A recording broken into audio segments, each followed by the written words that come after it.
Assalamualaikum Sobat Football United. Preview satu-satunya laga di Boxing Day ini ya. Jadi biasanya Boxing Day ada beberapa pertandingan, tapi untuk tahun ini hanya ada satu. Kebetulan Manchester United yang akan bertanding. Nah, Manchester United ini akan bertanding di Old Trafford menjamu Newcastle United, tim yang saat ini berada di peringkat ke-11 dengan nilai 23, hanya selisih 3 poin dengan Manchester United di posisi ke-7 dengan nilai 26. Ya, kita tahu bagaimana Manchester United ini akan banjir cedera ya. Menurut gue ada banyak pemain yang absen di laga ini. Yang terbaru tentu saja Kapten Bruno Fernandes, dan menurut gue ini merupakan kehilangan yang cukup besar ya di partai penting ini. Dan bukan hanya Bruno Fernandes, bahkan setelah pertandingan menghadapi Aston Villa dikonfirmasi langsung oleh Ruben Amorim pada saat itu, Bruno dan Kobbie Mainoo, dua pemain tengah yang kabarnya satu dipersiapkan untuk menggantikan yang lain, yang satu berada di depan dari yang lain, Kobbie Mainoo dan juga Bruno, dua-duanya absen di Old Trafford ketika menjamu Newcastle United. Ini merupakan menurut gua ya kehilangan yang besar ya, bagaimana ada dua pemain di posisi yang katakanlah sama, di plotnya demikian, dua-duanya absen. Dan ini melengkapi pemain-pemain yang absen sebelumnya karena AFCON. Ada Mbeumo, ada Ahmad, ada Mazraoui, yang merupakan pemain pilar bagi Manchester United. Lalu Harry Maguire serta Matthijs de Ligt, ketika gue bikin video ini keduanya masih dalam status absen juga. Jadi ada Bruno Fernandes absen, Kobbie Mainoo, Bryan Mbeumo, Ahmad, Nocer Mazraoui, Harry Maguire dan juga Matthijs de Ligt. 7 pemain tim utama, tim inti Manchester United, skuad inti Manchester United absen ketika menjamu Newcastle United. Ini sekali lagi ini bukan sesuatu yang bagus bagi kubu tuan rumah Manchester United yang baru saja menelan kekalahan ketika mereka tandang ke Villa Park. Situasi saat ini di papan klasemen Manchester United ini sudah ada gap ya, 3 poin dengan peringkat keempat dan juga peringkat kelima. Bahkan gap dengan peringkat ketiga Aston Villa ini sudah semakin lebar. Saat ini gapnya adalah 10 poin. Artinya apa? Kalau Manchester United gagal mendapatkan poin penuh menghadapi Newcastle, bukan tidak mungkin mereka akan semakin turun lagi ke papan tengah. Itu satu. Nomor 2, mereka akan memiliki gap yang semakin dalam, semakin lebar dengan tim-tim yang ada di atasnya. Ini sesuatu yang tidak bagus tentu saja, tapi bukan sesuatu yang mudah juga untuk Manchester United ini bisa mengalahkan Newcastle. Bagaimana dengan Newcastle? Newcastle saat ini berada di peringkat ke-11 ya, tim asuhan dari Eddie Howe. Menurut gua ya masih dalam situasi yang tidak konsisten. Mereka di pertandingan terakhir ini ditahan Chelsea 2-2 di pertandingan yang sebenarnya mereka memulai dengan baik. Mereka bisa unggul 2 gol dulu, tapi justru mereka akhirnya bisa terkejar ya. Akhirnya pertandingan sendiri selesai dengan seri. Nah, catatan Newcastle United kalau gue lihat secara sekilas ini, terutama ketika mereka away, ini sebenarnya kurang begitu oke. Mereka kalah menghadapi Sunderland ya di derby. Mereka kalah 1-0, lalu mereka kena hantam 3-1 ketika menghadapi Brentford, walaupun mereka juga sempat menang 1-4 ketika menghadapi Everton. Artinya dan di Champions League mereka seri 2-2 menghadapi menghadapi Bayer Leverkusen ya. Newcastle menghadapi Bayer Leverkusen. Artinya saat ini situasinya tidak cukup positif nih Newcastle ketika away, tapi mereka tetap punya kemungkinan untuk membalikkan keadaan, kurang lebih seperti itu. Newcastle sendiri juga memiliki beberapa pemain baru atau beberapa situasi yang tidak sama dengan keadaan sebelumnya di musim kemarin. Dan mungkin keadaan inilah yang membuat Newcastle nih akhirnya tidak dalam situasi yang stabil ya. Mungkin ada hal-hal yang harus diadaptasi lagi, baik itu dari untuk pemain dan juga pelatihnya Eddie Howe. Nah, bagaimana dengan Manchester United nih tanpa pilar-pilarnya? Gua betul-betul ingin melihat ramuan apa, komposisi seperti apa, adaptasi dari sisi teknis kayak gimana yang akan diterapkan oleh Ruben Amorim. Ya, dia bisa saja berkeluh kesah ya, menyalahkan keadaan banyaknya absen pemain pilarnya, tapi itu tidak dilakukan. Artinya dia lebih memilih untuk dalam konferensi pers, beberapa konferensi dia mengatakan ya ada pemain yang absen tapi itu bukan alasan. Itu bukan alasan. Artinya dia tahu tanggung jawab sebagai head coach akan ada hal-hal seperti ini. Hal-hal di mana banjir cedera, lalu juga banyak pemain pilar yang absen. Dan ini merupakan bagian dari perjalanan dan merupakan bagian dari pekerjaan yang dia harus cari bagaimana cara mengatasinya. Ini nanti ada kaitannya menurut gue dengan formasi ya, akan seperti apa diturunkan ketika menghadapi Newcastle United. Langsung saja terkait dengan hal tersebut, lini belakang ini masih akan menjadi lini yang mengkhawatirkan menurut gue bagi Manchester United, yang kalau melihat di beberapa pertandingan terakhir mereka kebobolan cukup banyak. Mereka sudah lama tidak pernah clean sheet.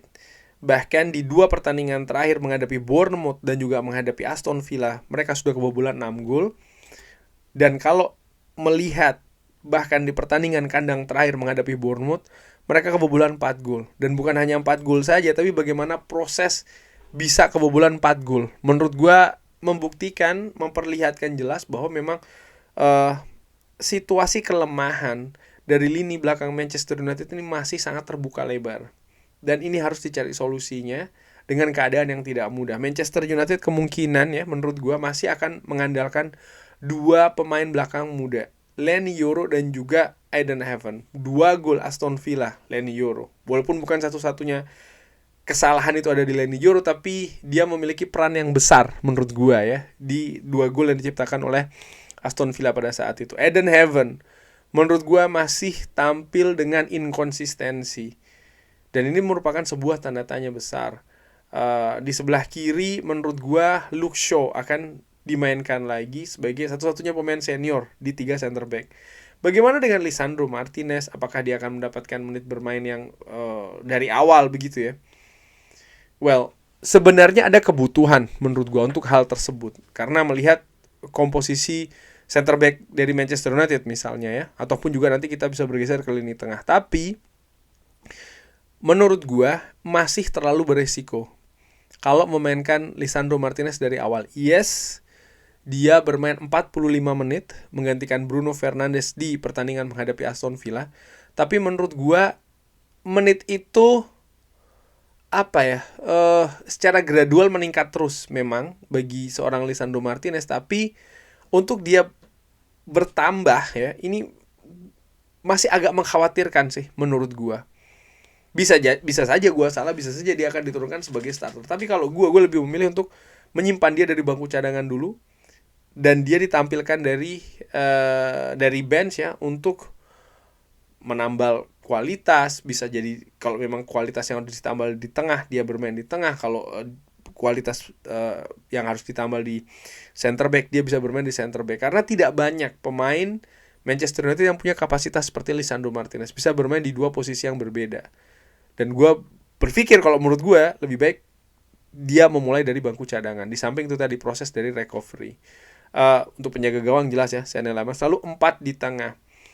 Tidak ada pilihan banyak untuk wingback. Dalot di kanan, Dorgu di kiri. 2 pemain ini sebenarnya punya daya intensitas yang bagus. Khusus untuk Dorgu, sebenarnya dari sisi intensitas determinasi dan juga agresivitas bermain bagus ketika menghadapi menghadapi Aston Villa, tapi ada satu kelemahan besar, yaitu adalah kemampuan ofensif dari Dorgu. Ketika crossing yang dia berikan sering tidak akurat, kemampuan dia untuk melakukan penetrasi ke daerah pertahanan lawan juga tidak bagus. Ini yang harus diperbaiki menurut gue dari Patrick Dorgu. Dalo kurang lebih juga sama. 2 di tengah. Nah, ini siapa ya 2 di tengah? Casemiro untungnya sudah bisa kembali lagi. Tapi siapa yang akan menemani Casemiro di lini tengah? Apakah Lisandro Martinez atau pemain lain? Tadi gue sudah singgung terkait dengan Lisandro Martinez ya. Gue berpikir menempatkan dia dari bangku cadangan dulu karena dia bisa bermain di 2 posisi berbeda paling tidak, sehingga ini membuka kesempatan Ugarte lagi-lagi sebagai starter seperti ketika Manchester United menghadapi Aston Villa. Tipis, memang dangkal sekali kedalaman skuad Manchester United untuk memberikan kesempatan untuk pemain muda dari akademi. Menurut gue terlalu jauh. Kita lihat bagaimana kapasitas mereka ketika menghadapi Aston Villa masih belum bisa ditampilkan dari awal. Itu menurut gue secara ringan amatiran. Jadi memang pilihan ini tidak banyak. 2 gelandang serang di depan menurut gue masih akan Cunha dan juga Mason Mount di kanan, Cunha di kiri, dan di depan seorang Benjamin Sesko. Situasi yang tidak mudah bagi Manchester United. Tapi menurut gue begini, sepak bola nih kadang bukan hanya teknis saja di atas lapangan, tapi juga ada hal-hal non teknis, misalnya semangat juang, kerja keras, determinasi ya. Gue pikir faktor itu yang harus lebih ditonjolkan oleh skuad Manchester United ketika menjamu Newcastle United. Mereka akan tampil di Old Trafford. Di partai sebelumnya, di tahun lalu ya, di musim sebelumnya, di partai yang sama, Manchester United kalah menghadapi Newcastle di kandang sendiri. Kebetulan gue saksikan secara langsung. Di pertandingan itu Manchester United menurut gue baru berusaha bangkit setelah mereka tertinggal. Gol yang diciptakan oleh Newcastle, gol-gol soft menurut gue di pertandingan tersebut. Dan ini menunjukkan bahwa mental kerja keras dari para pemain Manchester United di pertandingan tersebut tidak bagus. Baru ketika mereka tertinggal jauh, baru mereka mau bangkit, baru itu muncul. Terlambat menurut gue. Satu hal juga yang gue ingat di pertandingan tersebut adalah bagaimana Joshua Zirkzee yang tampil buruk sekali di pertandingan tersebut. Gue harap di pertandingan nanti menghadapi Newcastle tidak ada pemain seperti itu. Tidak ada pemain yang bahkan di babak pertama sudah terlihat bermain buruk. Kenapa? Manchester United kedalaman skuadnya jelek. Jadi jangan sampai ada situasi-situasi seperti itu. Gue berharap Manchester United, yang ingin gue saksikan ya dengan keadaan seperti ini, ada 2 hal. Nomor 1 adalah itu tadi, adaptasi teknis dari seorang Ruben Amorim seperti apa. Yang kedua adalah, dan ini yang lebih ingin banget gue saksikan juga, ya kualitas pemain dari sisi karakter. Seperti apa mereka bermain nantinya. Ada beberapa pemain memang masih dalam situasi yang tidak pasti ya terkait dengan masa depan di Manchester United. Casemiro misalnya, lalu juga Ugarte ya.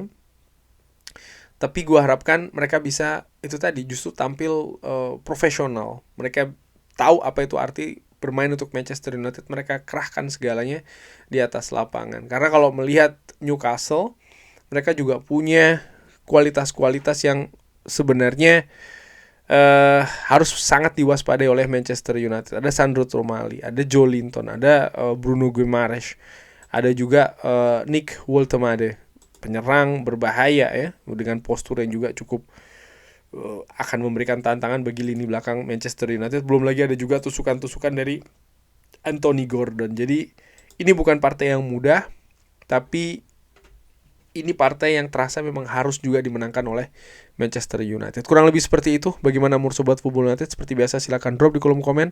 Terima kasih sudah menyaksikan. Jangan lupa like, sholat, dan juga subscribe. Wassalamualaikum warahmatullahi wabarakatuh. Thank you.